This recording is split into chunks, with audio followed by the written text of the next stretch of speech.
Sahabat tani, di dalam proses budidaya tanaman seperti tanaman padi, pasti kita tuh tidak lepas dari berbagai risiko dan juga permasalahan, dan salah satunya adalah soal penyakit. Nah, dari pengalaman saya sendiri itu karena kurangnya pengetahuan soal penyakit, akhirnya petani itu asal gunakan pestisida begitu aja.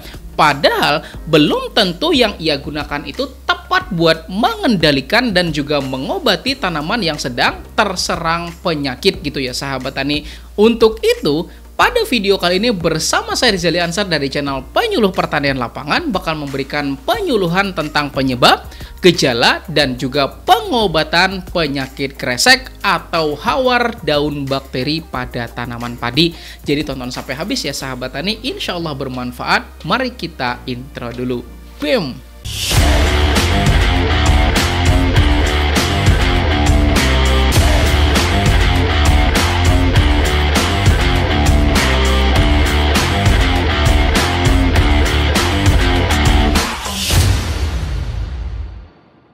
Saya doakan buat Anda yang sudah subscribe channel ini dan klik tombol loncengnya, mudah-mudahan ilmunya makin berkah dan rezekinya tambah banyak lagi. Amin.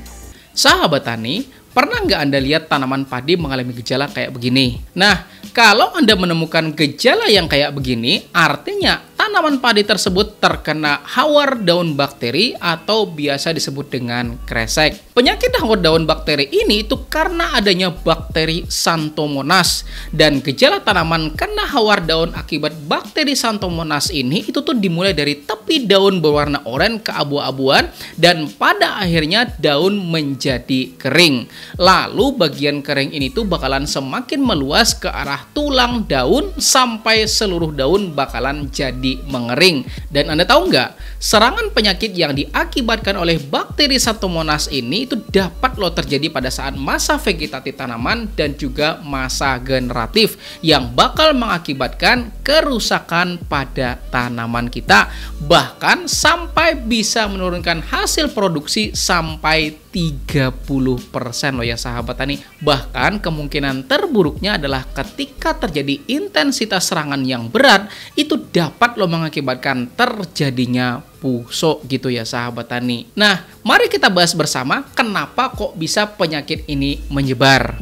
Pertama ya sahabat tani, karena penyakit ini termasuk kategori seed-borne disease, artinya bisa jadi sebenarnya Xanthomonas sudah terbawa pada benih yang Anda pakai, dan itu artinya Anda tuh mesti lebih selektif lagi dalam memilih benih yang bakal Anda gunakan, dan juga Anda tuh harus tahu siapa produsen dari benih tersebut.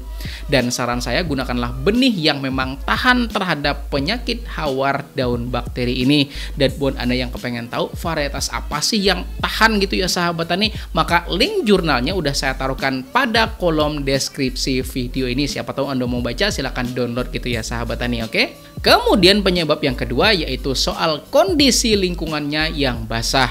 Nah, serangan hawar daun bakteri ini biasanya terjadi pada saat musim hujan atau pada saat kemarau yang basah, terutama sawahnya yang selalu tergenang kayak gitu ya sahabat tani. Dan parahnya lagi, Anda tahu nggak bahwa tetesan air hujan yang kena daun yang ada Xanthomonasnya itu bakalan menyebar luaskan bakteri tersebut sehingga berpotensi juga menyerang tanaman yang ada di sekitarnya kayak gitu ya sahabat tani. Dan saya sudah pernah bahas loh ya sahabat tani bagaimana contoh penyebaran penyakit yang diakibatkan oleh mikroorganisme ini tuh pada video yang ini. Silahkan buat Anda yang belum nonton, silahkan tonton pada video ini gitu ya sahabat tani. Kemudian penyebab yang selanjutnya yaitu yang ketiga, masih seputar kondisi lingkungan, bahwa penyakit ini mudah sekali terbawa oleh angin.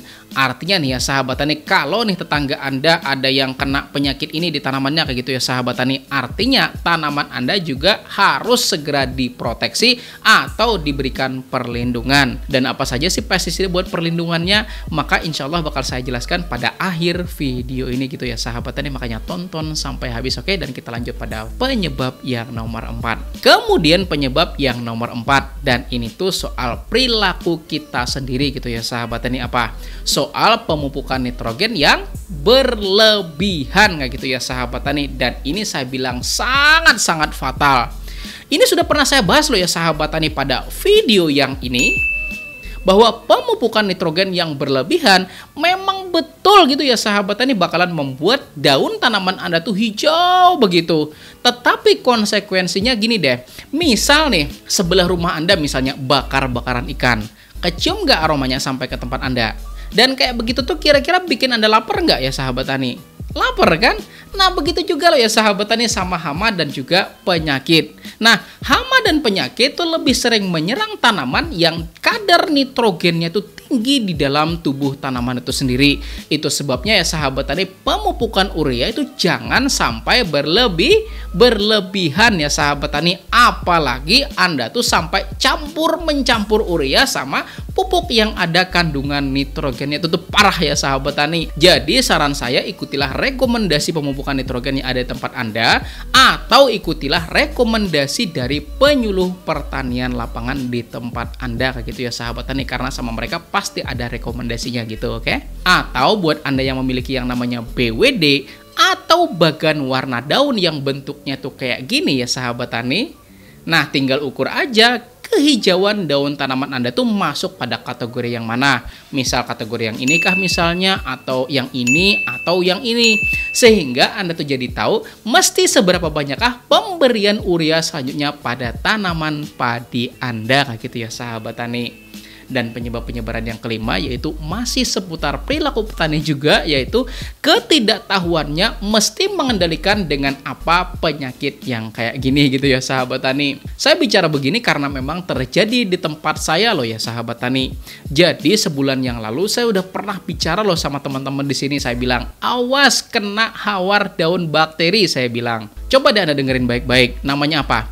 Hawar daun dan bakteri, bener nggak? Maka siapa yang menyerang?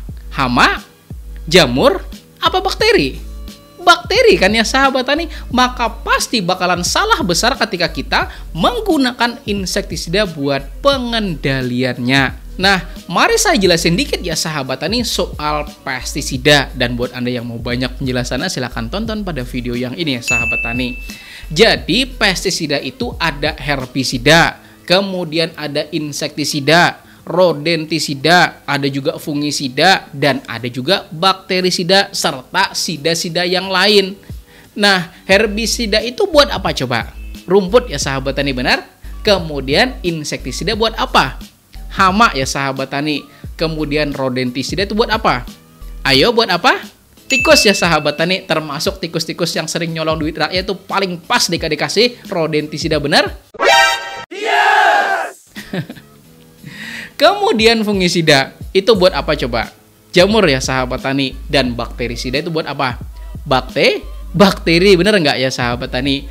Maka kalau sudah tahu nih tanaman Anda terserang bakteri, ya bakalan luput kalau Anda kasih insektisida, bener nggak?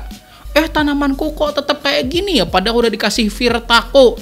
Aduh, saya bilang Anda tuh ngasih Virtaco sama aja Anda buang-buang duit ya sahabat tani. Mana Virtaco itu mahal lagi harganya. Ya ada sih yang murah itu namanya Virtalite ya sahabat tani, sama Virtamax itu gak mahal. Tapi ya luput, bener nggak ya sahabat tani? Makanya carilah pestisida yang ada tulisan bakterisidanya. Ingat, bakterisida kayak gitu ya sahabat tani. Contoh bakterisida itu misalnya Nordok ya sahabat tani, yang punya bahan aktif tembaga oksida. Kemudian kuproxal atau Kopset 77 gitu ya sahabat tani, itu juga bisa. Kemudian Plantomycin Plus misalnya yang punya bahan aktif tembaga asetat, atau Agrep yang punya bahan aktif streptomycin sulfat dan lain sebagainya kayak gitu ya sahabat tani. Intinya carilah obat atau pestisida yang ada tulisannya bakterisida kayak gitu ya sahabat tani, oke? Dan soal dosis penggunaannya maka silahkan ikuti pada petunjuk kemasan dari pestisida yang Anda gunakan itu. Dan kalau Anda pakainya Nordok nih misal ya sahabat tani, bisa Anda pakai itu sekitar 2 sendok buat 1 tangki sprayer Anda, itu juga bisa kayak gitu ya sahabat tani. Dan buat pestisida yang lainnya maka bisa ikuti petunjuk dari kemasan pestisida tersebut ya sahabat tani, oke? Dan soal penggunaan bakterisida ini tuh penting buat Anda ketahui juga, yaitu jangan sampai mencampurkan dengan pestisida lainnya, misalnya insektisida dan juga fungisida. Kenapa? Karena fatal ya sahabat tani akibatnya. Gini deh saya jelasin. bakterisida itu lebih dominan mengandung bahan aktif yaitu tembaga ya sahabat tani, misalnya tembaga oksida yang tadi, kemudian tembaga hidroksida misalnya.